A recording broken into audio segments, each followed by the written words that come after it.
네, 울산의 크고 작은 모든 이야기가 주제가 되는 열린 토론 시간입니다. 정말 이 중요한 일이죠. 모든 분들 지금 뭐 열심히 뛰고 있는 상황에서 저희 울산시대가 한번 살펴보는 시간을 가졌습니다. 자, 지금 시장 선거가 있고요. 또 교육감 선거가 있는데 한번 자세히 좀 들여다보도록 하겠습니다. 울산 매일신문 김진영 편집이사님 그리고 유니스트 김학성 교수님 두 분 모셨습니다. 반갑습니다. 네, 안녕하세요. 반갑습니다. 안녕하세요. 자, 오늘도 OX의 문제로 시작을 한번 해보도록 하겠습니다. 자, 두 분 판 들으시고요. 6일 지방선거에서 시장과 교육감 선거는 박빙 상태이다. 하나, 둘, 셋. 두 분 다? 아닙니다. 이겁니다. 시장은 박빙이 아닌 것 같고 교육감은 박빙이. 가운데 든 것 같으시지만 시청자 여러분은 X를 보고 계십니다. 네, 자 그리고 X를 드셨고요. 자 어쨌든 이 송철호 후보가 일찌감치 재선에 도전을 했고 국민의힘 쪽에서는 이 좀 잡음이 있긴 했지만 어쨌든 간에 단일화를 했어요. 네네. 네. 김두겸 후보로 단일화했습니다. 김두겸 후보는 어떤 인물인가요? 제가 말씀드릴까요? 네. 김두겸 후보는 이제 그 울산에서 이제 기초의원 그러니까 구청장 모든 정치적인 어떤 이력을 밟아온 토박이 정치인이고 네. 그리고 이제 남구청장을 두 번 지냈습니다. 남구청장 두 번 지내고 앞에서 이제 고래 이야기 많이 하셨죠. 네네네. 흔히 고래 박사라고 하고 고래구청장이라고 합니다. 이 고래 문화를 이제 컨텐츠로 만든 장본인이기도 합니다. 네. 그래요? 네. 네. 방금 이제 김두겸 후보만 소개를 했는데 네. 송철호 후보도 소개를 좀 해야 되는데 송철호 후보 같은 경우에는 흔히 문재인 대통령의 변호사 시절부터의 친구로 잘 알려져 있고요. 울산에서 지난 4년 동안 지방 행정을 이끌면서 울산에 새로운 바람을 좀 많이 일으킨 또 좀 여러 가지 또 정치적으로도 변화를 많이 불어오게 한 장본이기도 하고 다시 이제 재선을 통해 가지고 부유식 해상 풍력이라든지 추진했던 것을 완성하려는 그런 의욕을 보이고 있는 후보입니다. 네, 김학성 교수님, 이 각 후보의 강점 뭐가 있겠습니까? 강점이라고 그러면 이제 그 시대에 따라 좀 달라지는데요. 네. 그러니까 중앙 정권이 누가 있냐에 따라서 지방 정부에서도 이제 첫 번째는 일을 잘하는 실행력이 중요하고요. 네. 두 번째는 이제 그 중앙 정부하고의 연관성이 되게 중요하잖아요. 지난 정권 같은 경우에는 송철호 후보 같은 경우에 민주당이기 때문에 정권도 민주당이었고, 네, 그렇죠. 서로 온라인을 할 수 있는 기회가 많았을 거예요. 네. 그거에 비해서 이제 조금 이번에 정권이 바뀌었기 때문에 그런 부분에서는 좀 불리할 수도 있고. 네. 또 하나는 이제 4년 동안 실질적으로 일을 해봤기 때문에 그 일을 하면서 이런 것이 문제고 이런 것이 잘못 해도 잘 안 되더라. 이런 것들을 경험을 했기 때문에 골라서 선택과 집중을 할 수 있다는 장점이 있을 거예요. 네. 그리고 김두겸 후보님 같은 경우에는 아까 고래 박사라고 해서 울산을 대표하는 어떤 문화 콘텐츠를 만들어보고 구의원서부터 의장 그리고 그 구청장 이렇게 이제 의회 경험과 행정 경험을 두루 갖추고 있어서 상당히 그 20여 년이라는 기간 동안에 울산을 위해서 일을 해왔다라는 게 장점이고 또 하나는 아까 말씀 콘텐츠에 굉장히 강하신 분 같아요. 거기서 남구청에서 이제 나름대로 굉장히 두 번이나 연임을 하셨기 때문에 국민들이 아주 좋아하는 그런 부분에서의 강점을 갖고 있지 않나 이렇게 생각이 됩니다. 네. 자, 우리 울산 시민들은 울산을 위해서 어떤 이야기들을 주목해 보고 계신지 영상으로 만나보시죠. 인구도 저하되고 경기도 불량하게 되는 이 상황에서 전년과 같이 120만 명 이상이 되도록 중소기업이 활성화되고 대기업이 더 활성화될 수 있도록 이렇게 정책을 좀 꾸려줬으면 좋을 것 같습니다. 청년들이 조금 일자리도 많아지고 정말 우리 대한민국에서 살기 좋다. 또 특히 울산에서 살기 좋다. 이런 생각 가지고 울산을 조금 발전할 수 있도록 더 열심히 일할 수 있게 그 청년 지원 사업이 조금 많이 이루어졌으면 좋겠어요. 울산에는 예술학과에 관련된 과가 많이 없어서 울산에 그런 과들이 많이 생긴다면 울산에 대학생들이 더 많이 생겨날 것 같습니다.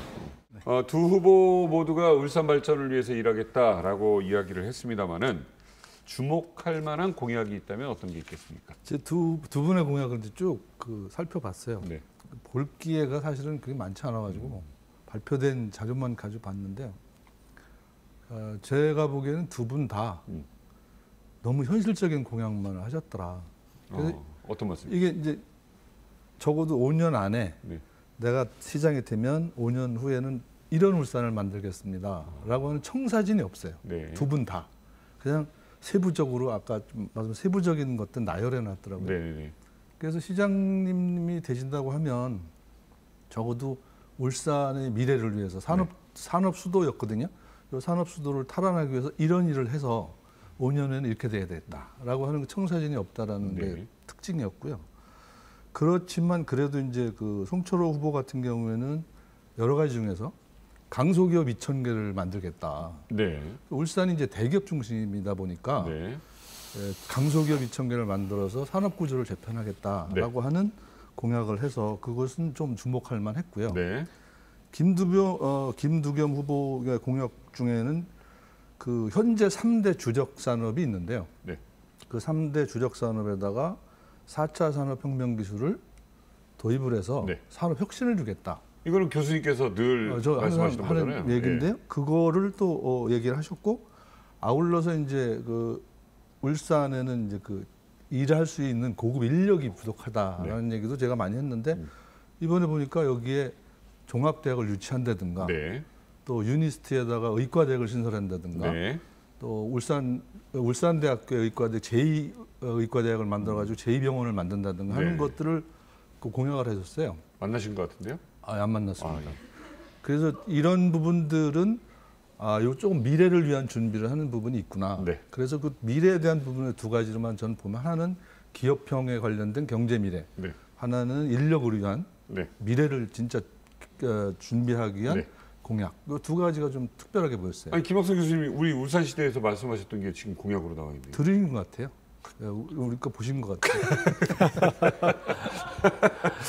자, 지금 아무튼 이 시장 선거에 관련해서 이야기를 나눴습니다. 자, 이번에는 교육감 선거 이야기로 넘어가 보겠습니다. 자, 선거를 앞두고 지역 언론에서 후보 선택에 관련한 여론조사를 실시를 했지요. 결과에 관심이 뜨겁습니다. 어떻게 보십니까?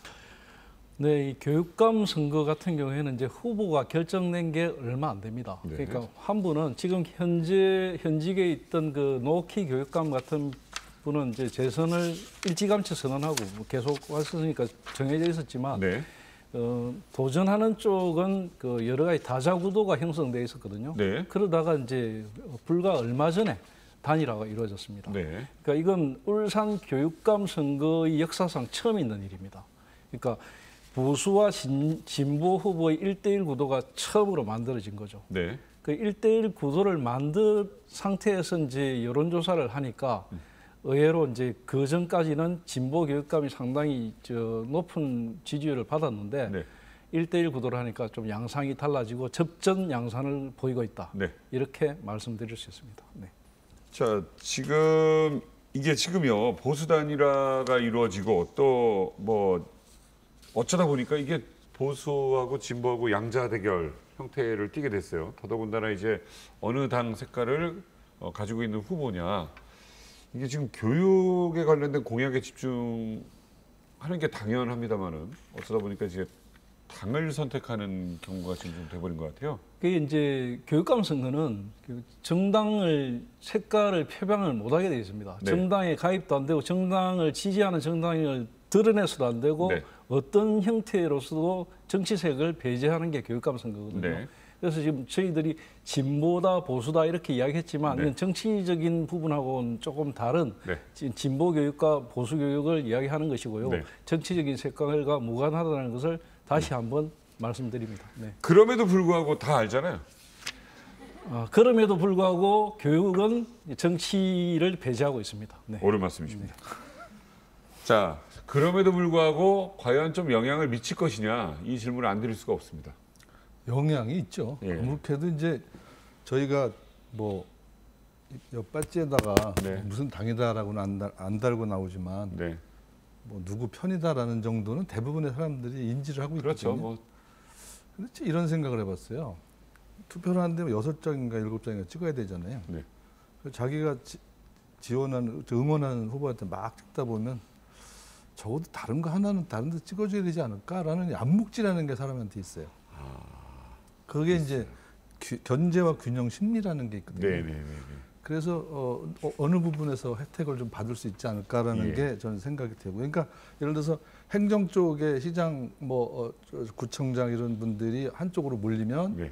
교육감에는 반대쪽으로 몰릴 가능성도 좀 있어요. 이게 약간 우리 국민성 같은 것 같아요. 그렇죠. 그러니까 어떻게 의원은 다 이쪽 색깔로 해줬는데 도지사는 또 다른 색깔을 뽑아주기도 그럴 하고 수도 그러거든요. 있어요. 예. 그래서 그게 이제 사람 마음에 있는 암묵지 견제 균형에 관련된 거거든요. 네, 그래서 아마 이번 선거가 두 개 중에 하나는 네, 어느 쪽으로 만약에 쏠린다면 네. 반대쪽은 그걸 반사이익을 얻을 수 있는 구도다, 이렇게 네. 말씀드릴 수 있겠어요.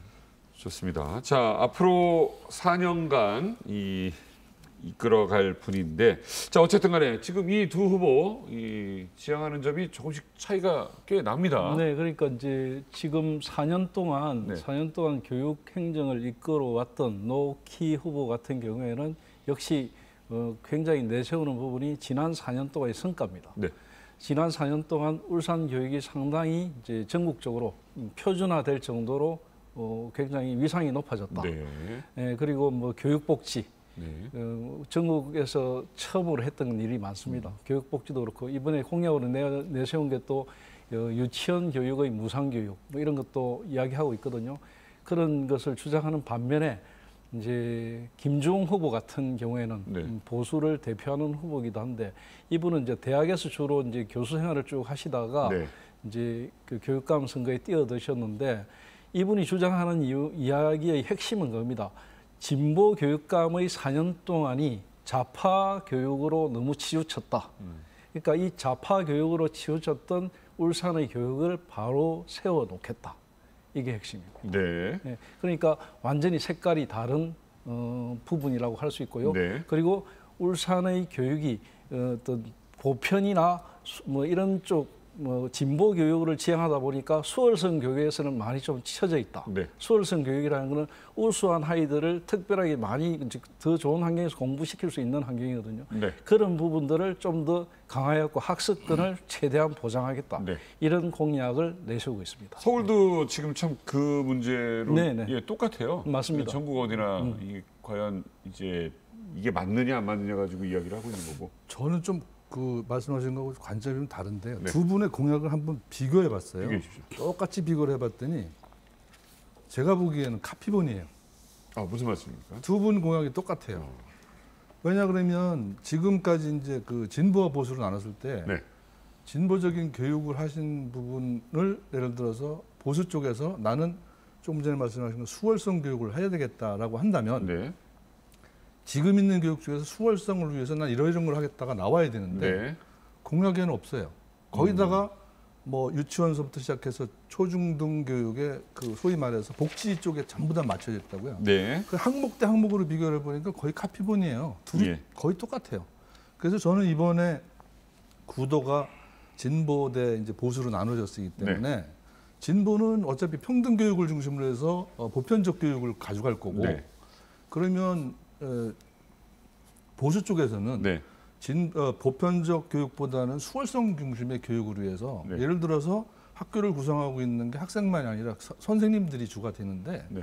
훌륭한 선생님을 만들기 위해서 나는 이렇게 하겠다. 다른 도시에 비해서 네. 우리는 훌륭한 선생님을 더 이렇게 유치하겠다. 네. 또는 학생들한테도 지금까지 똑같은 교육을 시키는 데서 어떻게 차별화된 교육을 시키겠다. 네. 이런 것들이 좀 더 나와야 돼요.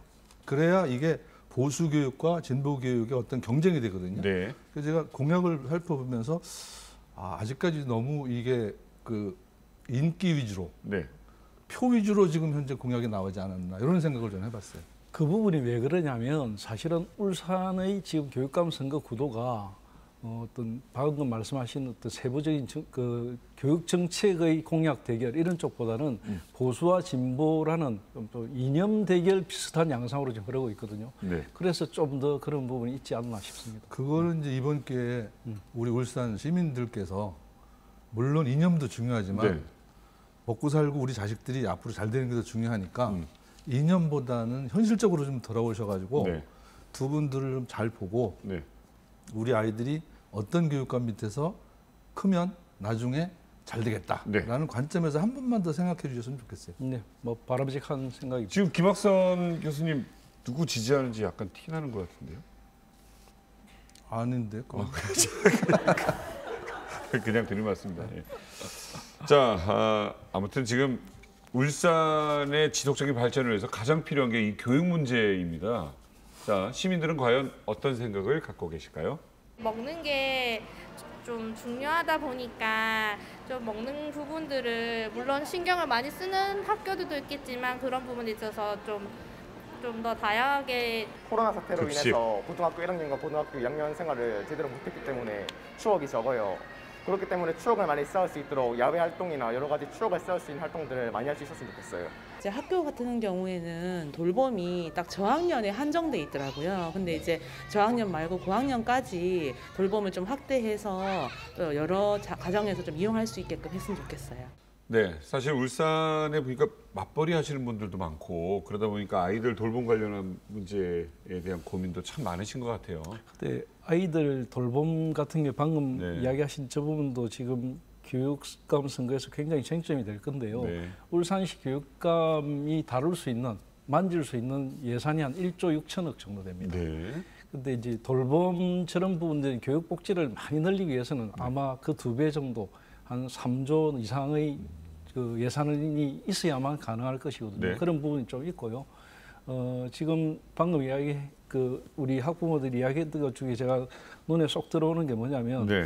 사실 지난 한 2년 동안의 교육이 거의 지금 그 재택 교육 비슷하게 되어버렸거든요. 네, 그렇죠. 네, 코로나라는 그렇죠, 특수 그렇죠. 상황 때문에.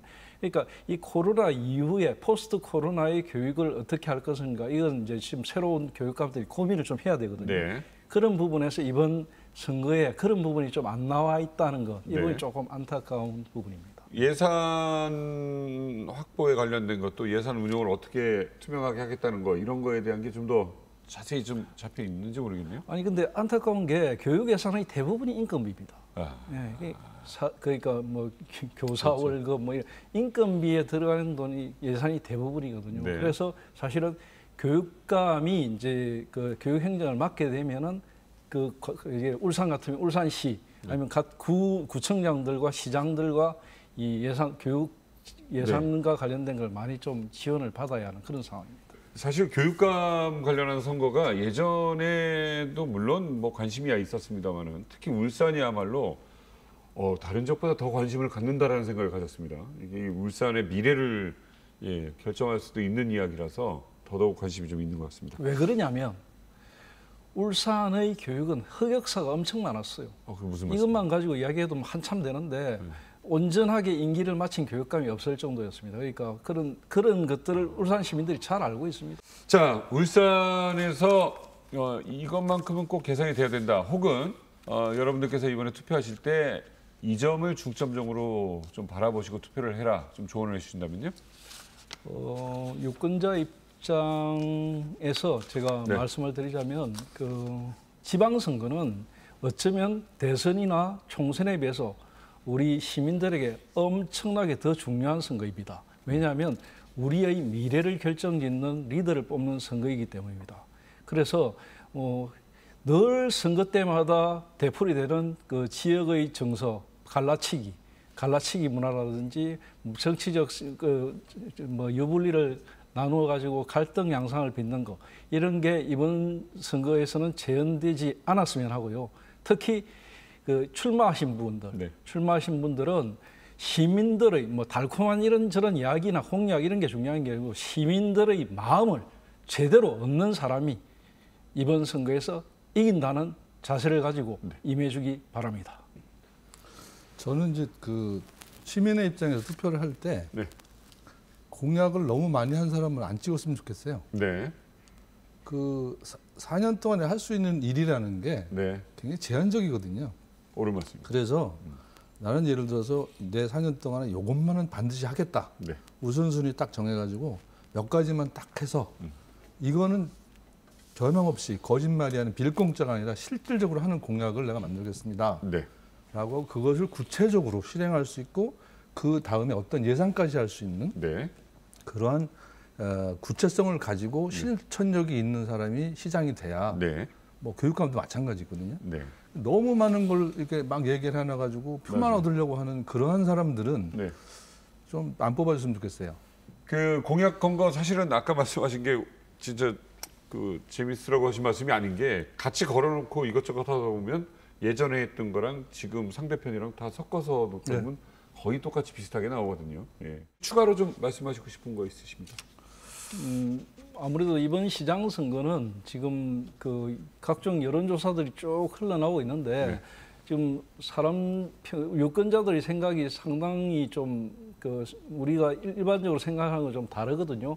정책이나 공약 이런 걸 중심으로 사람을 선택하는 선거라기보다는 아무래도 대선 끝난 지 얼마 안 됐기 때문에 그런 어떤 정치의 바람을 많이 타는 경향이 있습니다. 네. 그러기 때문에 이 선거가 좀 그 지역 선거, 지방 선거가 가지는 어떤 독특한 정체성 여기에 맞는 선거가 되었으면 하는 바람이 있습니다. 네.